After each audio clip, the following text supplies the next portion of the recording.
కాళేశ్వరం కానీ ఇంకోటి కానీ ఏ ప్రభుత్వంలో అయినా పొలిటికల్ పాలసీ చేసేవాళ్ళు, విధానపరమైన నిర్ణయాలు తీసుకునే వాళ్ళు ముఖ్యమంత్రులు ఉంటారు. కింద ఉన్నటువంటి మంత్రులు దాన్ని ఎగ్జిక్యూట్ చేయాలి. కేసీఆర్ గారు ఒక పాలసీ డెసిషన్ తీసుకున్నారు, నేను కాళేశ్వరం ప్రాజెక్టు కడతా, దానికి ఇన్ని డబ్బులు ఇస్తా అని. ఆనాడు మంత్రి ఎవరు? ఎగ్జిక్యూషన్ చేయాల్సింది ఎవరు? 2014 నుంచి 2018 వరకు తుమ్మిడిహెట్టి దగ్గర నుంచి మేడిగడ్డకు స్థలం మార్చినప్పుడు మంత్రి ఎవరు? ప్రాజెక్టులు డిసైడ్ చేసినప్పుడు మంత్రి ఎవరు? అన్ని మీటింగ్లు, టెక్నికల్ ఇష్యూస్ చూసుకోవాల్సింది ఎవరు?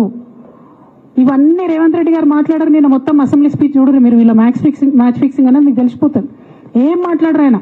ఎంతసేపు కేసీఆర్ కాళేశ్వరం కట్టిండు, కేసీఆర్ కుటుంబం 1,00,000 కోట్లు తిన్నది. అరే 2007 నుంచి ఇప్పటివరకు కాళేశ్వరం 1,00,000 కోట్లు కూడా ఖర్చు కాలే. 1,00,000 కోట్లు ఖర్చు కాని ప్రాజెక్టులో 40 లక్షల ఎకరాలకు నీళ్ళీయంగా కూడా 1,00,000 కోట్ల అవినీతి అయింది అంటారు రేవంత్ రెడ్డి గారు. దాన్ని మళ్ళీ ఓన్లీ కేసీఆర్ గారి గురించి చెప్తారు, హరీష్ రావు గారి గురించి మాట్లాడరు. ఎందుకంటే ఇంటర్నల్ అండర్స్టాండింగ్ ఉంది వీళ్ళిద్దరికి. నేను రామన్నను ఒకటే రిక్వెస్ట్ చేస్తున్నా, అన్న ఇవాళ మీతో బాగున్నట్టు వాళ్ళు నటించవచ్చు, హరీష్ అన్న కావచ్చు, సంతన్న కావచ్చు, కానీ వాళ్ళు మన మంచి కోరుకునే వాళ్ళు కాదు.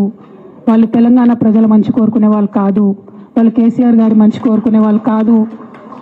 వాళ్ళను మీరు దూరం పెట్టి రాజకీయంగా తెలంగాణ రాష్ట్ర సమితిలో ఇప్పుడు బీఆర్ఎస్లో పనిచేస్తున్నటువంటి హార్డ్ కోర్ కార్యకర్తలను దగ్గరికి తీసుకొని, ప్రజా ఉద్యమాలు తీసుకొని ప్రజల దగ్గరికి పోతేనే మన పార్టీ బతుకుంటుంది, నాన్న పేరు బాగుంటుంది.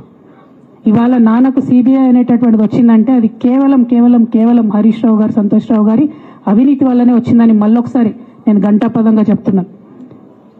ఇంకా గమ్మత్ ఏంటంటే ఇదే హరీష్ రావు గారు వాళ్ళ ఫాలోవర్స్ అంతా నిన్నటి నుంచి చెప్తున్నారు, హరీష్ అన్న చాలా కష్టపడ్డాడు, డే 1 నుంచి ఉన్నాడు అని.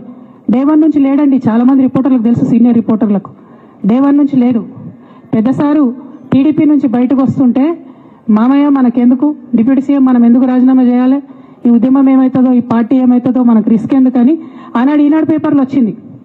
1,50,00,000 రూపాయలు తీసుకొని వ్యాపారం చేసుకుందామని హరీష్ రావు గారు ఎక్కడికో పోయిందని కూడా వచ్చింది. కటింగ్ కోసం దొరికినప్పుడు ఎప్పుడో ట్వీట్ చేస్తుంది నేను. బీఆర్ఎస్ పార్టీ ఆనాడు టీఆర్ఎస్ పార్టీ పెట్టినాక 9-10 నెలల తర్వాత వచ్చింది హరీష్ రావు గారు. డే 1 నుంచి లేరు. నమ్మకం లేకుండా ఆయన పార్టీ నిలబడుతుందో ఉంటుందో పోతుందో అని. ఓకే అయిపోయింది. రాగానే సారు పెద్ద హృదయం కాబట్టి క్షమించిరు, దగ్గర తీసుకున్నారు, ఎమ్మెల్యే కాకముందే మంత్రి ఇచ్చిర్రు, అన్ని రకాలుగా ఆదరించారు, అన్నీ చేసిండ్రు. ఎప్పుడైతే పార్టీకి ఒక్క క్షణం చెడ్డ పేరు వచ్చిందో ఎక్కడ పోయిండండి ఈయన? సక్కా పోయి వైఎస్ రాజశేఖర రెడ్డిని కలవలే? మీ అందరికి గుర్తులేదు ఆ ఫోటో? సీనియర్ నాయకులందరికీ బాగా మాట్లాడతారు, అన్ని దగ్గర ఉన్నా, నేనే ఉన్నా, నేను ఎక్కడ లేను. నిన్న పాపం చాలా మంది ఈ కొత్త సోషల్ మీడియా పిల్లలు ఉన్నట్టు వాళ్ళకి హిస్టరీ తెలియదు అనుకుంటా, అందుకే చెప్తున్నా ఇవాళ. అదేవిధంగా నేను పెద్ద ట్రబుల్ షూటర్ అంటారు. ట్రబుల్ షూటర్ కాదు, ఈజ్ అ బబుల్ షూటర్. ఆయన ఏంటంటే ట్రబుల్ ఆయనే క్రియేట్ చేస్తాడు, చేసి నేనే సాల్వ్ చేసినట్టు నటిస్తాడు.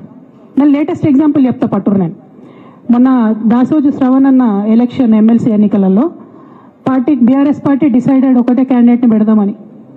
కానీ హరీష్ రావు గారు ఇంటర్నల్గా బీజేపీ వాళ్ళతో మాట్లాడుకొని ఏం చెప్తారంటే, మీ దగ్గర నుంచి ఒక క్యాండిడేట్ని ఇవ్వండి, నేను మామయ్యని కన్విన్స్ చేసి 2వ క్యాండిడేట్కి పెట్టిస్తా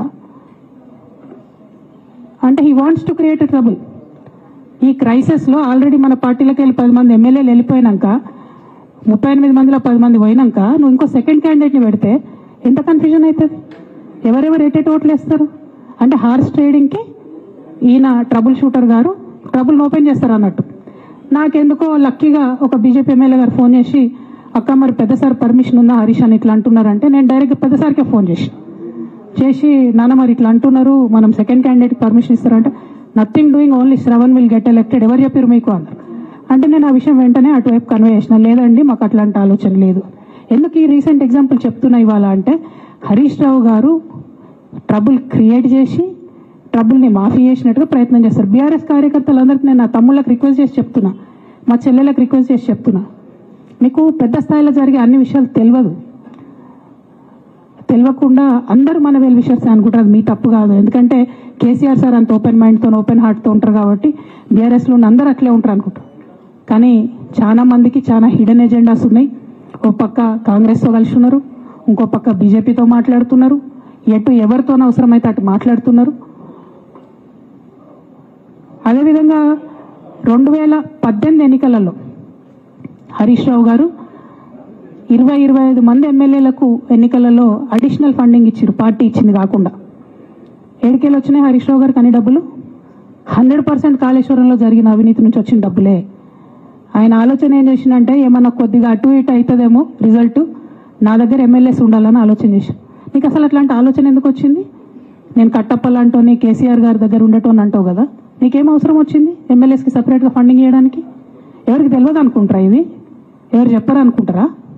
ప్రతి ఒక్కరు చెప్తారు ఎమ్మెల్యేస్ ఓపెన్, నా పేర్లు కూడా తెలుసు, చెప్తే బాగుండదు, ఎమ్మెల్యేలు ఇబ్బంది పడతారు. నేను అనేది ఏంటంటే 2009లో రామన్న సిరిసిల్ల ఎలక్షన్లో మా బంధువుకు సంబంధించిన వ్యక్తులతోని 60 లక్షల రూపాయలు పంపిన హరీష్ రావు గారు రామన్నను ఓడగొట్టడానికి. నిన్నగాక మొన్న ఒక వీడియో మీరు కూడా చూసిరు, ఒంటేరు ప్రతాప్ రెడ్డి గారిది. మీ మామయ్యను ఓడగొట్టమని ఎంతంటే అంత డబ్బులు ఇస్తా అని చెప్పిర్రని. ఓ పక్క కేసీఆర్ గారిని ఓడగొట్టాలి, ఓ పక్క కేటీఆర్ గారిని ఓడగొట్టాలి. నిజామాబాద్లో నా ఎంపీ సెగ్మెంట్లో అందరు ఎమ్మెల్యేలను మేనేజ్ చేయాలి. అందరిని మన కేసీఆర్ కుటుంబాన్ని ఓడగొట్టాలి, విచ్ఛిన్నం చేయాలి. కానీ కేసీఆర్ గారి పేరుతో వచ్చేటటువంటి బెనిఫిట్స్ మాత్రం అన్నీ కావాలి. మరి ఇటువంటి వారిని నా రిక్వెస్ట్ కేసీఆర్ గారితో, కేటీఆర్ గారితో, వారిని మీ పక్కన పెట్టుకొని నిజం మాట్లాడే నన్ను బయటకు పంపితే మరి పార్టీ బాగుంటుందా? దయచేసి ఆలోచన చేసుకోండి.